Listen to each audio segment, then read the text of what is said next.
የተጠየቀው አንተ የእግዚአብሔር ልጅ ክርስቶስ ይሆንክ እንደሆነ እንድትነግረን ተብሎ ሲሆን የመለሰውም አንተ አልክ፣ ነገር ግን እላችኋለሁ ከእንግዲህ ወዲህ የሰው ልጅ በኃይል ቀኝ ሲቀመጥ በሰማይም ደመና ሲመጣ ታያላችሁ በማለት ነው። ይህንን መናገር እንኳን ሞት ሊያስፈርድ ለክስም የሚያበቃ አልነበረም። ግን ሆነም። ይህ በኢየሱስ ክርስቶስ ላይ የሆነው ሁሉ ሕጋዊም ፍትሐዊም አልነበረም ያለው ጠበቃ ዶላ ኢንዲሲስ በ2005 ዓ.ም በፍርድ ቤት ክስ መስርቶ የፍትህ ያለ ሲል ጮኸም። ጩኸቱ ተሰምቶ ፍትህስ አግኝቶ ይሆን? ዛሬ በዕለተ ስቅለት ይህንን ጉዳይ ምጥን አድርገን እናወራለን።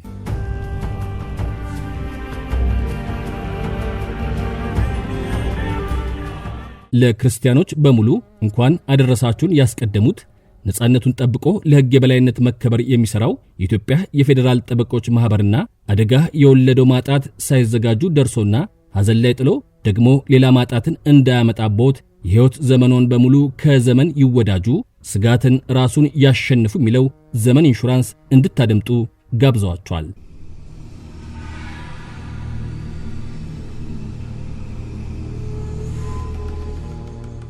ሲያዝ ትናንትን በዛሬ ጊዜና ሕግ ለመዳኘት አይደለም። ይዳኝ ቢባልም ግን የሆነው ልክ አልነበረም። የካህናት አለቆቹ ሊይዙት የመጡት ሰይፍና ጎመድ የያዘ ሕዝብ አስከትለው ነው። እርሱነቱን ለመለየትም 30 ብር ክህደትና ይሁዳ አስፈልገው ነበረ።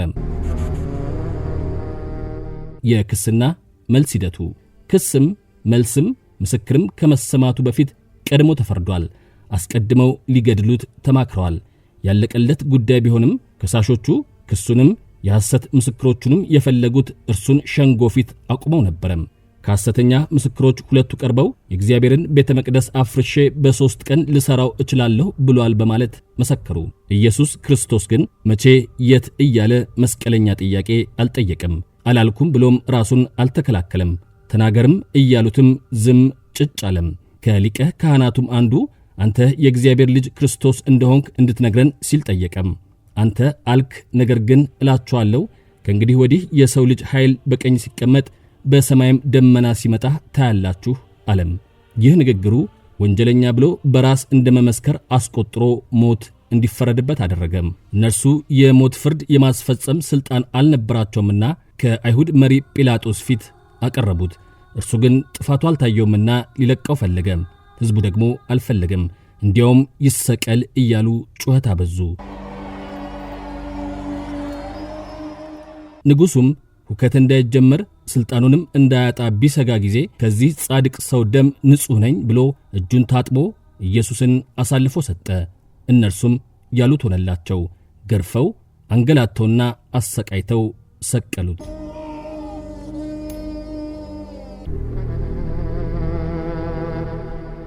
ይህንን የፍርድ ሂደት ኢፍትሐዊ ነበር፣ ልክ አይደለም ያሉት ኬንያዊው ጠበቃ ዶላ ኢንዲሲስ ጉዳዩን ወደ ፍርድ ቤት ሊያቀርቡት መሆኑን ተናገሩ። የሰሙ አንዳንዶች የአእምሮ ጤናቸውን ተጠራጠሩ። ተከራከርልኝ ያላለው ያልወከለው ክርስቶስ ራሱ ይማሮት አሏቸው። ምድራዊ ፍትህ መጠየቁ ክርስቶስን ያለማወቁ ሲሉም የተሳለቁ ነበሩ። ቦንጋኒ ምዳላዳ የተባሉ ግን ይህንን ጠየቁ። እንበልና ኢየሱስ ክርስቶስ ለፍርድ በቀረበ ጊዜ በቦታው ነበርክ፣ እናስ ከሞት እንደሚነሳም እያወቅ ሞት እንዳይፈረድበት ታደርግ ነበር ወይ አሉት። ጠበቃ ዶላም መልስ ሰጡ። When Jesus was born, he was destined to die, but the way he died was not lawful. ኢየሱስ ክርስቶስ ገና ሲወለድ እንደሚሞትም ይታወቃል። የሞተበት መንገድ ግን ሕጋዊ አልነበረም አሉ። በኢየሱስ ክርስቶስ ላይ ኢፍትሐዊ ተግባር ተፈጽሟል፣ የመደመጥ መብቱም አልተከበረም ሲሉ አክሉ። Jesus Christ as a human being and injustice was done to him and he was not given an opportunity to be heard. ለወትሮው በወቅቱ በነበረው የሮማውያን ሕግ ግርፋት በባሮችና ከባድ ወንጀል በሰሩ ላይ የሚፈጸም ሆኖ እያለ ይህ በኢየሱስ ላይ መፈጸሙ የሕግ ጥሰት ነው። ስድብና ማንጓጠጡ፣ ግርፋትና ስቅላቱም በክሱ ተካተቱ። መጀመሪያም በፍርድ ሂደቱ መንግስት እጁን ማስገባት አልነበረበትም ያሉት ኬንያዊ ጠበቃ የሾሟቸው ዳኞች ለፈጸሙት ጥፋትና ላደረሱት ጉዳት እንደ መንግስት ኃላፊነት አለባቸው ያሏቸውን እስራኤልና ጣሊያንን ተከሳሽ አድርገው ከ2000 ዓመታት በፊት ፈጽመውታል ላሉት ድርጊት በ2005 ዓ.ም ለኬንያ ከፍተኛ ፍርድ ቤት ክሳቸውን አቀረቡ። The state which employed the judge at that particular time take the responsibility, the credit liability of the action of their employee. ጠበቃው በጉዳዩ ላይ ክስ ከመመስረታቸው በፊት ለ14 ዓመታት ጥናት ማድረጋቸውን ቢገልጹም የናይሮቢው ከፍተኛው ፍርድ ቤት ግን ፍርዱን ለመስጠት ሰፋ ያለ ጊዜም ሆነ ግራቀኙን ማከራከር አላስፈለገውም። ባጭሩ ፍርድ ቤቱ ይህንን ጉዳይ ለመዳኘት በሕግ የተሰጠው ስልጣን የለም በማለት መዝገቡን ዘጋው።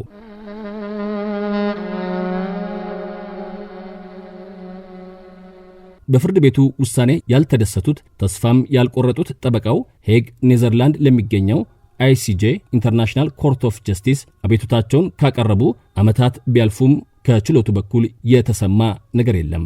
ወደፊትም የሚሰማም አይመስልም። የዛሬውን አበቃን።